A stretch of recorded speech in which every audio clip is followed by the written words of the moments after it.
Now, I want to share some sort of energizing news with folks. I shared, I think, in one of our velocity trainings recently, and you're a member of our velocity community. I was Yeah. talking about, I think it was Zig Ziglar who said, I'm not going to participate in this recession. And he said that in 2009 during the Great Recession. What's fascinating is how much business is happening out there. You guys have been incredibly, incredibly busy this year. In fact, there was a period of time, Fran, I didn't hear from you. I'm like, where's Fran? You had wave after wave coming in. You just had an experience last week that was pretty interesting. I would love for you to share that, because it's really fascinating to just see the level of engagement that's going on with organizations these days, how many ways that you can connect with them and their interest level in many of these topics that a lot of people predicted at the beginning of the pandemic. Budgets would be slashed. Nobody would care about coaching. Nobody would care about training and development. Nobody would care about wellness. Really, the opposite has proved true. Talk about what happened for you last week and what you saw with your own eyes. Absolutely. So part of what I saw was indicative of a quote, excuse me, that I heard from an industry partner that you know well, Virgin Pulse. Mm-hmm. And they had shared the fact that because of COVID, you're going to see a complete uptick in the way employees are actually not only addressing health, but the monies they're willing to put behind it and having more of a human experience. So last week, we were asked to be a part of a procurement conference. It was a conference that is a very well-known procurement organization. They bring together all the acquisition buyers in a particular region. And these acquisition buyers, as you can imagine, they're buying for government, they're buying for state, they're buying for local. Some of them are buying for individual entities. Most of them have a spend, I would say, north of 25 million, north of 25. So they're very, very, they're tasked with heavy responsibilities, spending the money well. If you worked in procurement, if you worked with procurement officers, they have, I think, one of the toughest jobs in organizations, having coached them, having coached them, trained them. I mean, it's tough. And so I shared a quote with them before we got into what we called the Everybody's Wellbeing experience. And it blew me away how they responded. The quote came from Cigna. Cigna did a really interesting study in September 2020. They released it. It's the largest US survey on resilience that's ever been done on America's working adults. And the survey showed, and I shared this with the procurement officials, that only 37% of full-time workers in America have high resilience. Wow. Resilience is commonly defined as abilities to quickly recover from challenges, and it's been the theme, an ongoing theme for 2020. So this was the really telling piece of the report. If anybody wants it, I can send you the link. It says, without the ability to cope with challenges, adults are also more likely to experience stress, anxiety, depression, and resort to negative coping strategies such as social withdrawal and or substance and alcohol abuse. So I shared that at the outset of the conference. I had a short vignette. And then as the days went on, it was a 3-day conference, we had what we called the Everybody's Wellbeing experience. And we stood up different experiences that were all about human interaction, allowing the attendees to be able to come to a coaching session. We did a group coach with myself around mindfulness and well-being. We did another coaching session around them just being able to do like a chair seated Pilates and yoga. And then the third one was about an energy boost each day. And it was at different times of the day. I really liked the way they did their conference because they mixed the times up and people could go away and then come back and then they had a happy hour. It was really cool. Each day, there were close to 200 attendees. Each day, we had nearly 60% attendance. Wow, that's phenomenal. It's shocking because, when you hit nearly 100 people in attendance, it has to make you stand back as a provider to say, what's going on? These people, obviously, like I said, they're very highly tasked. They have major accountability in organizations. They're responsible for the major spend in organizations.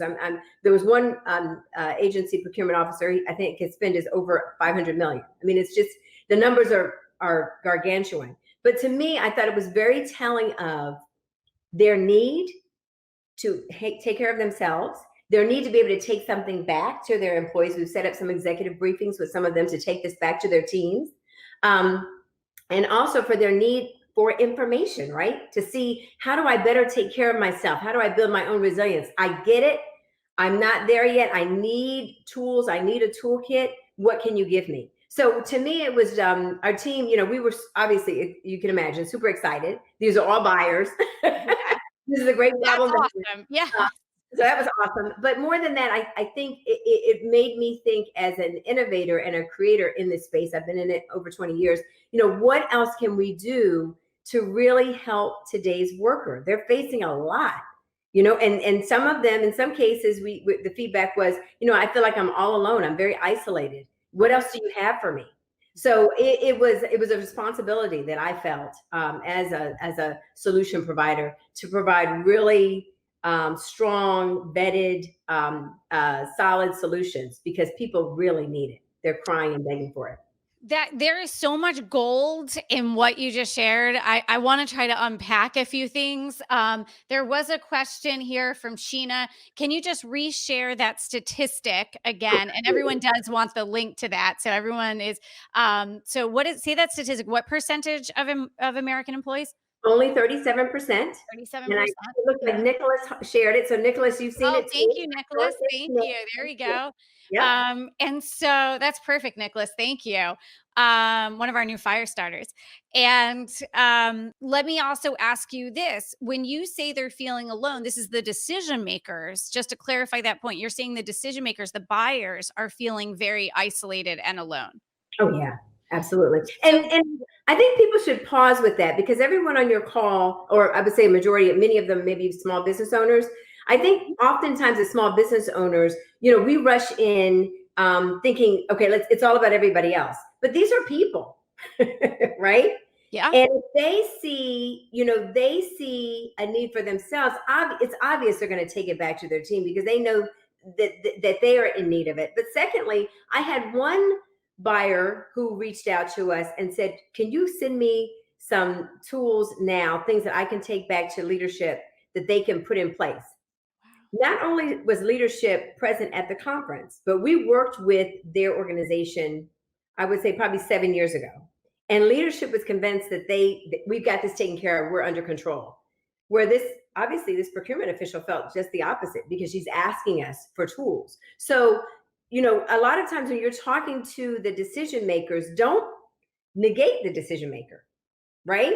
Then the decision maker themselves could be someone that could be an additional resource for you in those organizations, to help you look broad in the organization, not just in one area. And I think as a company, that's how we've really been able to grow it and capitalize, because I see the individual, I have a conversation with them and what's important with them, and then we look at the organization breadth, and then they see us as a trusted partner.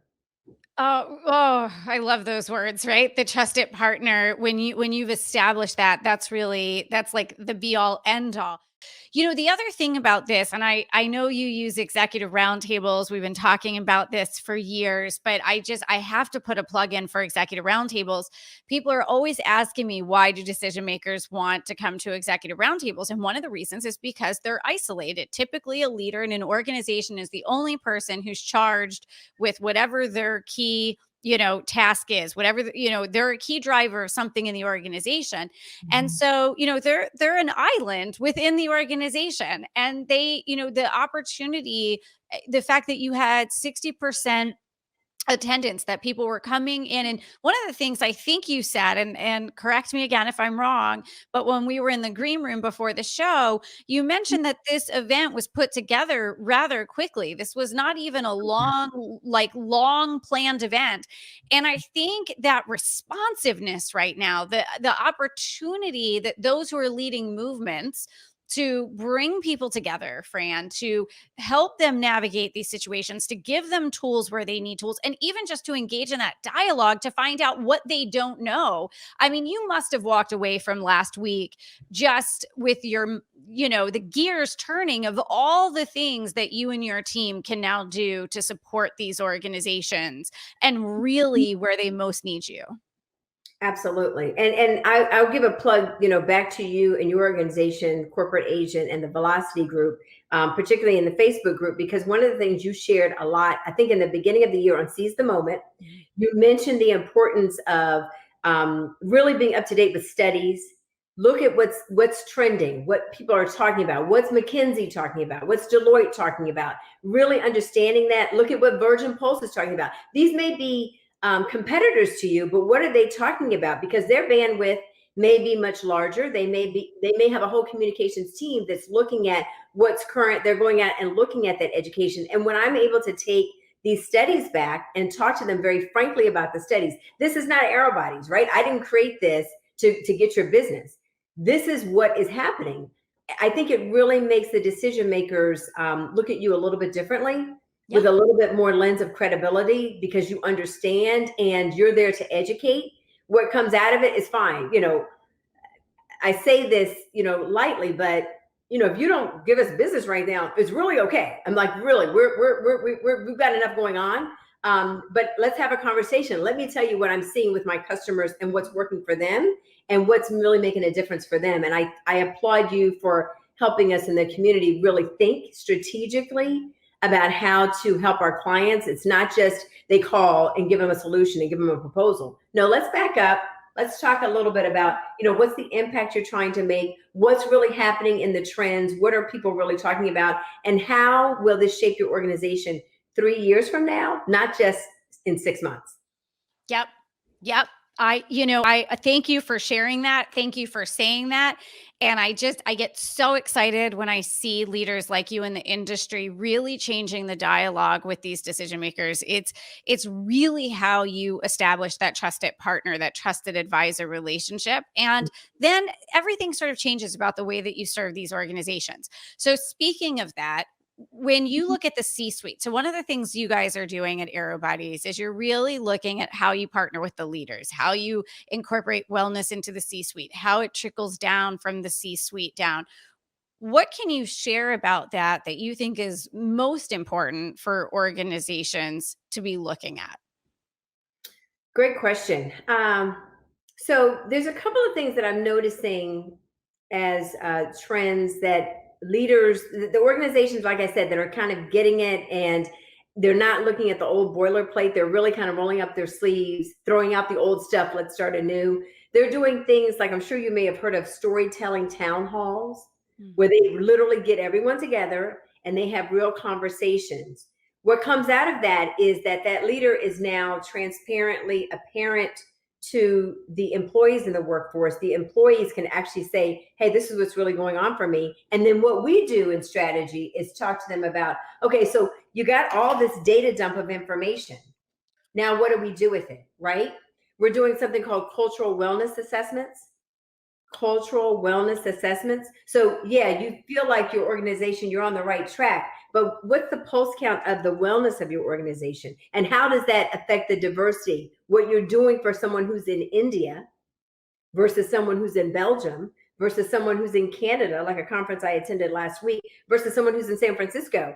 How you approach wellness is going to be very different. So for us, this year we pulled the reins back and kind of went back to something that we reluctantly did, because we're not really big in the digital space, and we stood up a digital platform, which is more of a diverse platform, right? So our speak to these organizations is that, okay, you recognize that you have employees all over the bandwidth and all over the map. How do you speak to them from an inclusivity standpoint that speaks to them and not just who you think you are as an organization? And I think, to Sheryl Sandberg's point, organizations that get that, then that's where our conversation starts.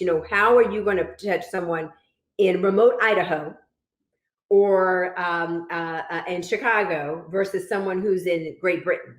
And those are the kinds of companies we work with. They have large footprints. So they really do have to have a conversation from that level. I hope you all caught some of the things that Fran was just saying in there, because there are some $1,000,000 ideas in there for all of you, including that storytelling town hall. I hope all of you jotted that down.